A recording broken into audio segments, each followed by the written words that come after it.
इंग्रजीमध्ये आपल्याला अनेक वेळा वेळेचा उल्लेख करावा लागतो. उदाहरणार्थ present perfect continuous tense, past perfect continuous tense किंवा फ्युचर परफेक्ट कंटिन्युअस टेन्स या वाक्यांमध्ये आपल्याला वेळेचा उल्लेख करावा लागतो. मग त्यावेळेस आपल्याला सिन्स वापरायचं का फॉर असं आपल्याला अनेकदा कन्फ्युजन होतो.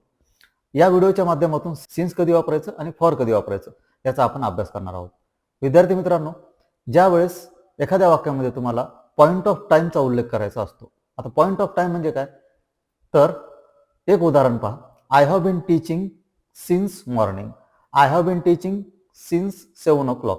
या दोन्ही वाक्यामध्ये सिन्स मॉर्निंग आणि सिन्स 7 o'clock हे झाले पॉइंट ऑफ टाइम. म्हणजे एका विशिष्ट पॉइंट पासून माझ्या कामाला सुरुवात झालेली आहे. आता पिरियड ऑफ टाइम काय असतो? I have been teaching for 2 hours. I have been teaching for 2 days.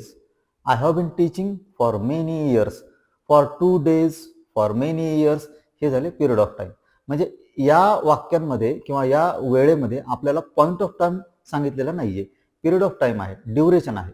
म्हणजे पॉइंट ऑफ टाइम असेल तर सिन्स आणि पिरियड ऑफ टाइम असेल तर फॉरचा आपण वापर करून इंग्रजीमध्ये बोलू शकतो.